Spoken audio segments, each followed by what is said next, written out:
South Lawndale is the Mexican side of a community, which on one side is African American, on the other side is Latino, yet it has the same name, Lawndale. So there's just happens to be North Lawndale, South Lawndale, but we really are one Lawndale. And one thing, so of course, in Chicago, train tracks and expressways tend to be dividing lines between radically different communities. So if you were to arrive on the train right on, say, Central Park, on the Central Park Avenue train, you get off, and if you go north, it's all African American. And if you go south, it's all, I mean, for the last 40 years, it's been Mexican, and now it's just a lot more variety of people coming from Latin America living here. It's all really good when you're like doing events, but this being together that was necessary for it is where the real work was happening, where I think the Holy Spirit work is happening. But like doing life together has been an investment and a challenge. It's because when you come together as leaders, you don't just bring your own thoughts and your own feelings and your own, experiences. You bring the experiences of your people as well, of your congregants, of your community, of your neighbors. Those are some of the harder conversations that we've had to have. Some that have ended up in shouting matches and disagreements, right? Are you longing for a space and community to imagine a healed future and strengthen your leadership? Auburn Theological Seminary invites you to the Heal the World Summit 2026, June 22nd through 26th at Zephyr Point in Lake Tahoe. If you're a religious, faith, or emerging leader passionate about building community, bridging divides, pursuing justice, and healing the world, this is for you. Join us for 5 days of faithful and inspiring programming. Tiered registration rates, scholarships, and more information can be found at auburnseminary.org.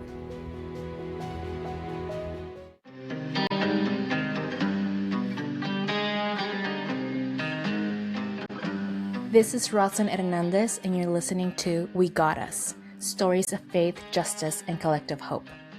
This season is an immersive journey that invites you to witness how neighbors and local leaders are answering a powerful question. How do we acknowledge brokenness and challenge oppression to cultivate and preserve communities so everyone can flourish? In communities that are often marginalized, people are still creating spaces of hope, justice, and shalom. In these stories, our guests say, even when systems fail us, we rise together because we got us. Today's story is about the North and South Lawndale neighborhoods of Chicago, where leaders and neighbors facing historical divestment and tensions that would pit them against each other decided to come together. This is the story of One Lawndale.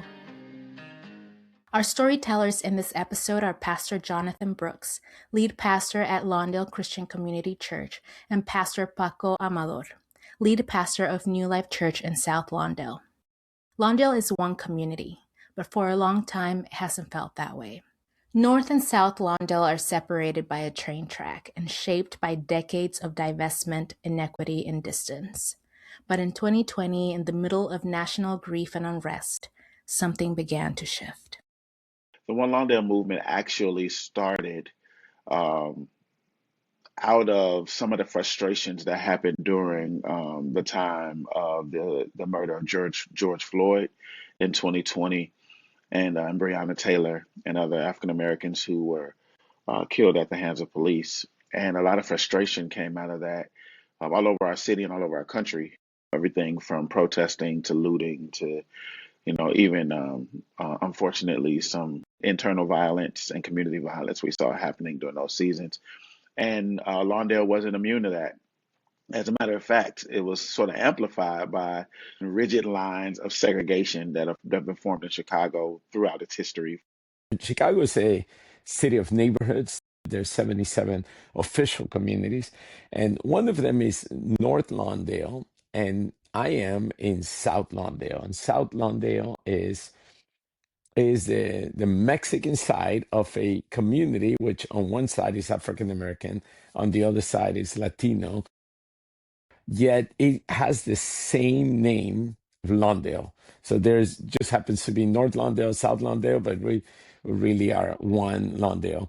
In Chicago, train tracks and expressways tend to be dividing lines between different communities. So North Lawndale and South Lawndale are divided by a train track um, just south of Cermak, which is 22nd Street in Chicago. And there have been, misunderstandings on both sides of that train track around whether one side is welcome. And the way Chicago works is, I was talking about those rigid lines. We are a city that works together, plays together, but we don't live together. We live very segregated.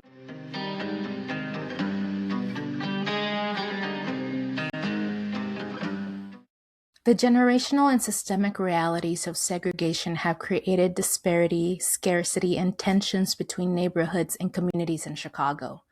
And when those tensions are finally named, it can lead to conflict.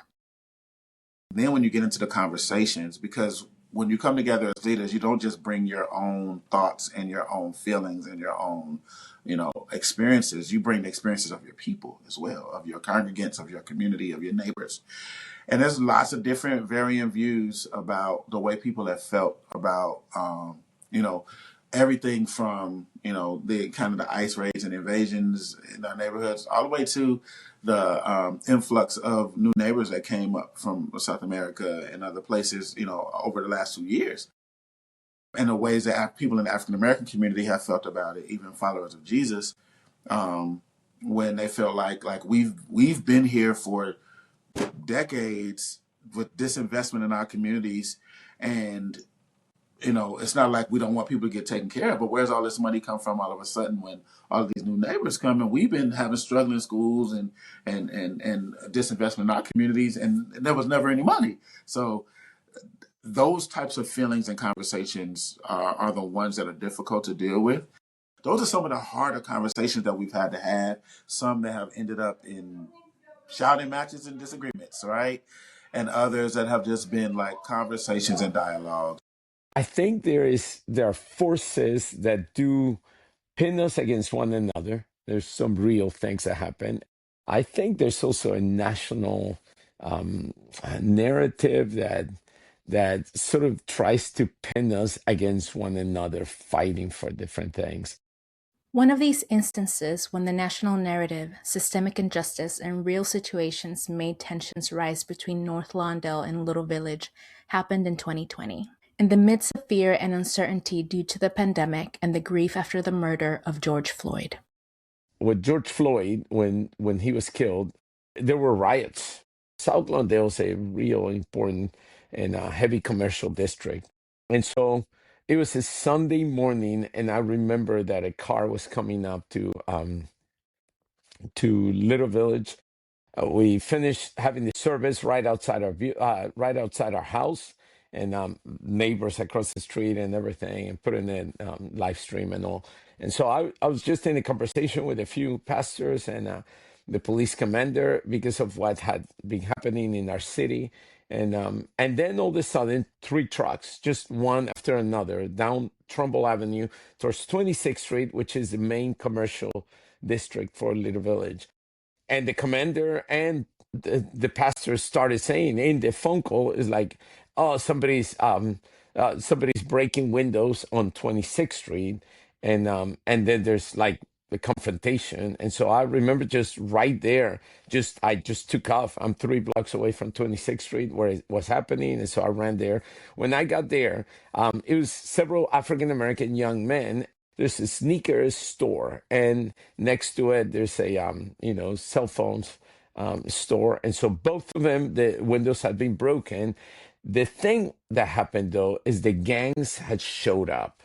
I mean, they were about to jump on these young men, except the police showed up. And so you had like a few African American young men and like, I don't know, 40, 50, and a growing number of gang members in this side of the community, and then the police in the middle, and the police is holding them back. And so what happened in our community after that was the gangs, sort of along with the police, took over the main district to protect the businesses.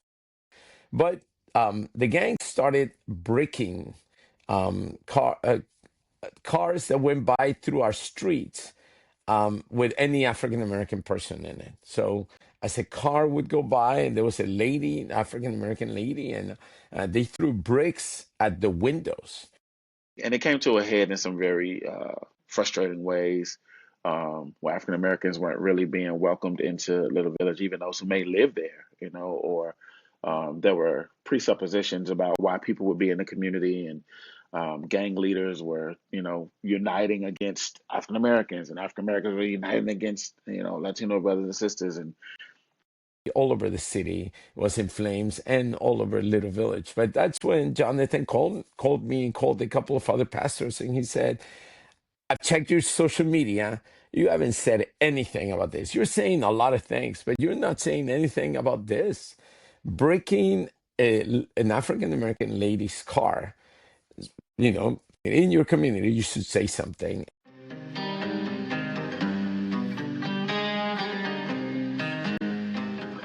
This is the part of justice work we rarely talk about. If unity and justice are going to be real, there has to be room for truth, for deep relationships where we can be called out and where we can lean in even as we're learning and repairing. I remember that moment of calling, like calling with truth telling, and confrontation. Um, I felt like um, there's no growth without truth, and we have to humble ourselves and not just ask forgiveness, but rectify, do the right thing. As a result of those things, we ended up mobilizing. The church has an incredible power that it doesn't realize that it has. And we ended up at the neighborhood park, like a week and a half later, with leaders, young leaders from North Lawndale and South Lawndale, eating tacos together and talking. And that sort of unity could not have been brokered without honest conversations and deep sorrow and deep repentance as well, and trying to correct what we had messed up. Face to face dialogue around places of tension is countercultural. Like what we do nowadays is we just spit like characters and proof points out over social media and then say either you're with me or you're against me. The deep relational work is to remember first and foremost that there's a person always on the other end of the argument. There's a living person created in the image of God with as much dominion and authority in the world as you because of their image bearing.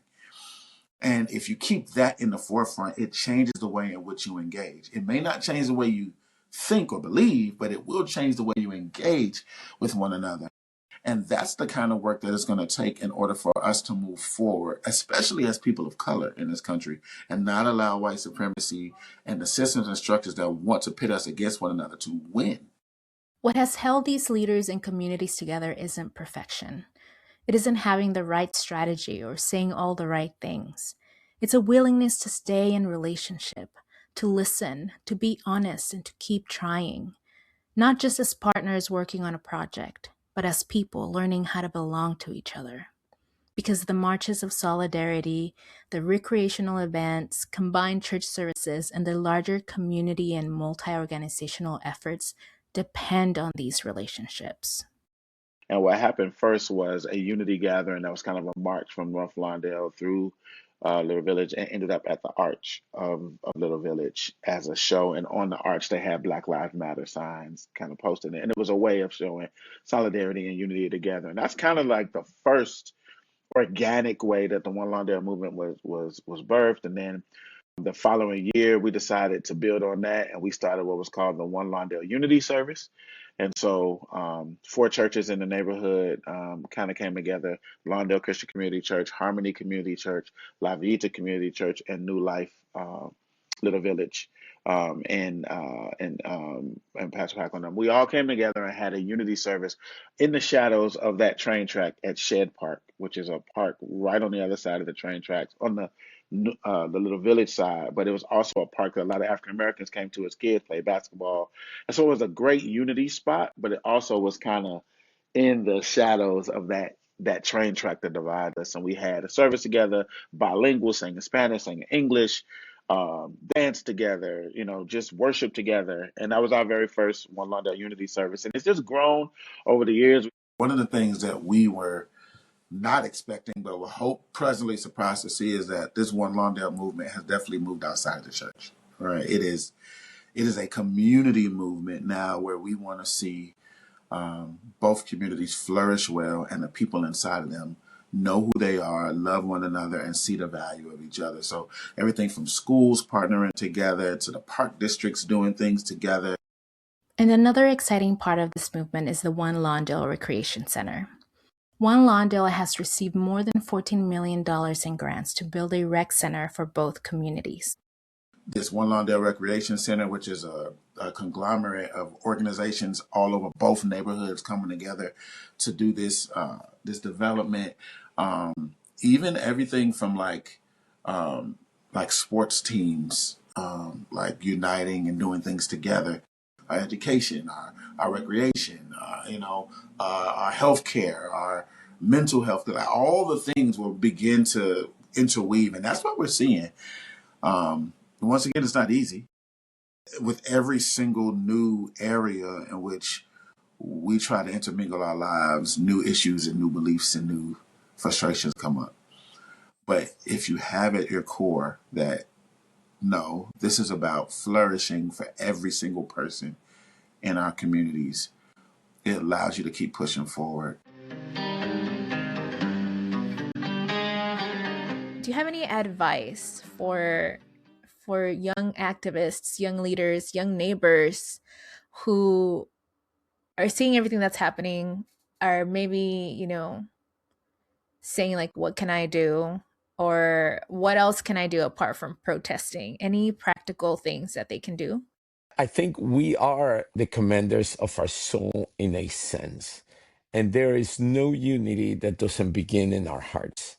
I think there is no breaking chains and walls of division without first dealing with our heart. And so, and if Christianity is about love of enemy, if it's not about anything, love of enemy. And so, how would you love your enemy? If you do not, how could you become a representative of the God of the nations, the God of the peoples, unless you acquire the heart of love for enemies, and your heart is soft? And the other advice is just way more practical. I feel like take the challenges. I think most of American Christianity for the last, I don't know, 50, 60 years or so, it's a Christianity that has grown on saying, come to my thing, come to my church, come to. And it's interesting that Jesus never invited anybody anywhere. He like never. We have no mention of Jesus saying, "Hey, Zacchaeus, that's awesome. I'm preaching tonight at synagogue. Come to synagogue with me," or something like that. Jesus always went instead of bringing. I mean, eventually, disciples, he told them, "Follow me," but his flow, his leaning was always go. And so I would say, young activists, young people that are seeking justice, you must go, you must show up.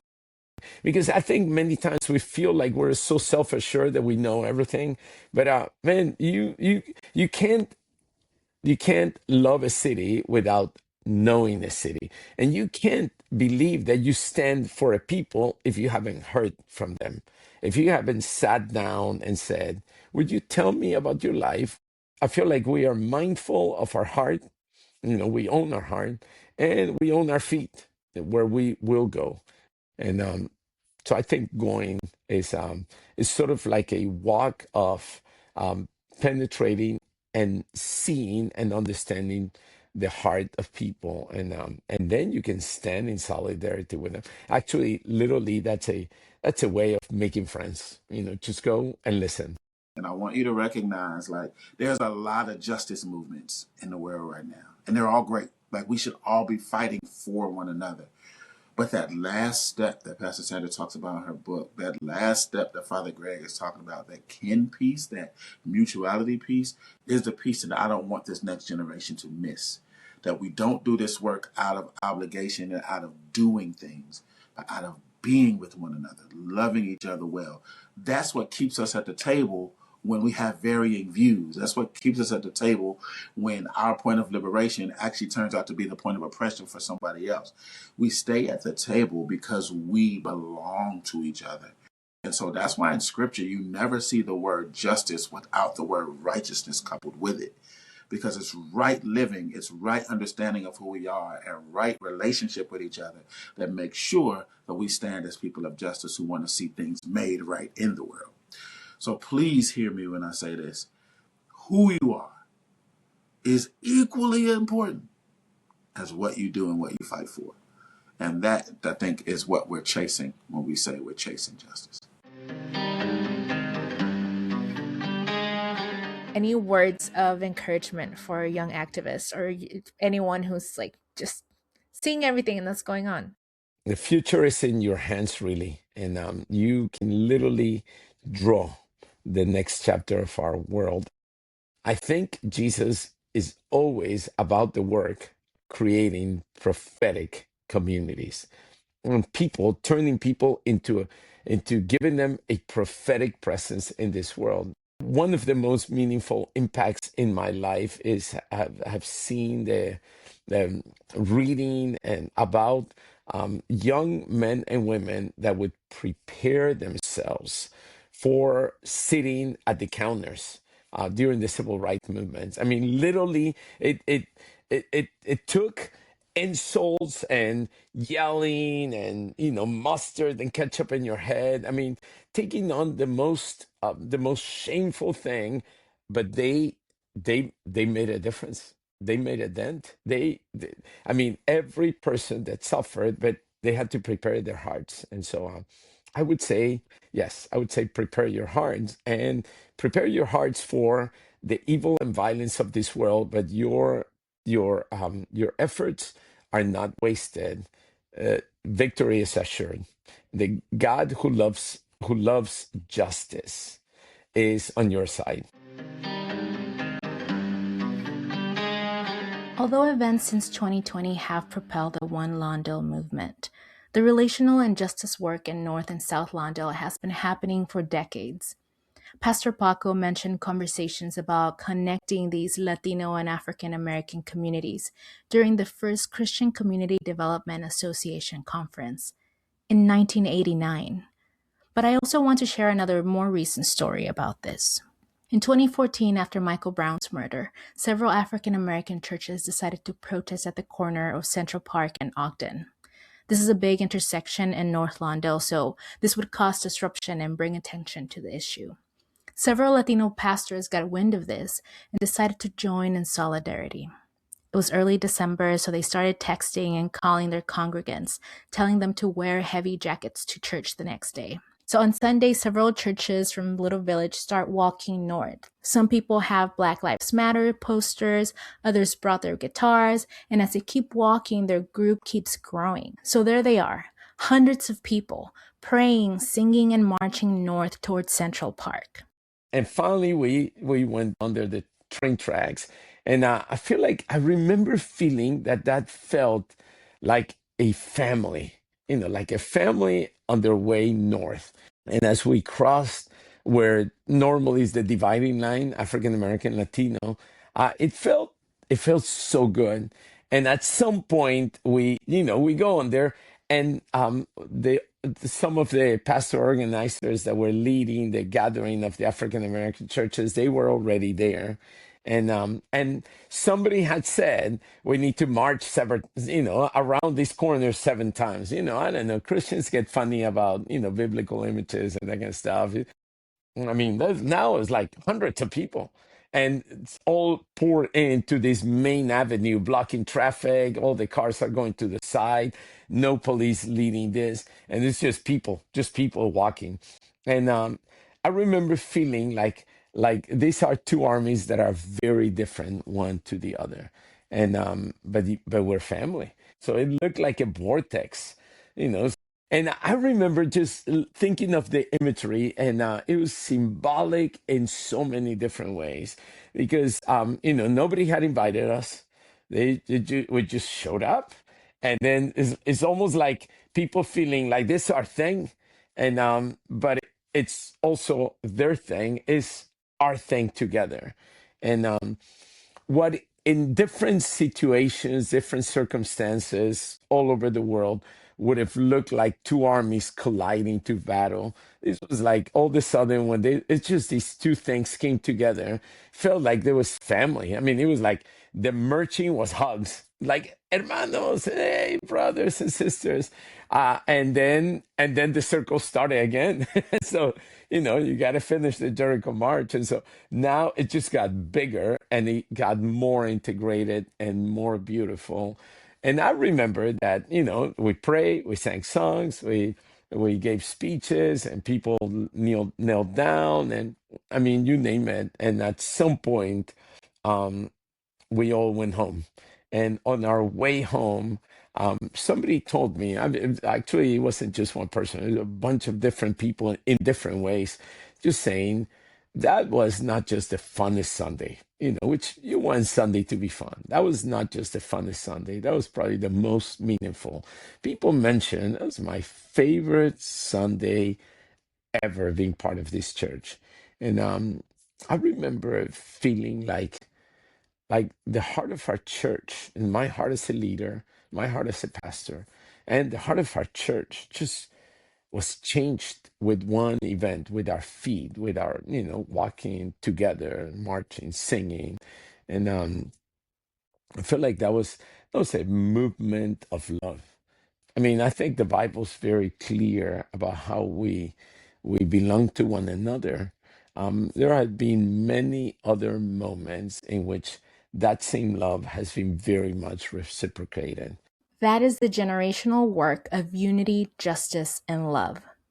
One Lawndale now has several faith and community leaders involved, years of activities and events, and a multi-million-dollar project. But it started small, and it started in the 1900s.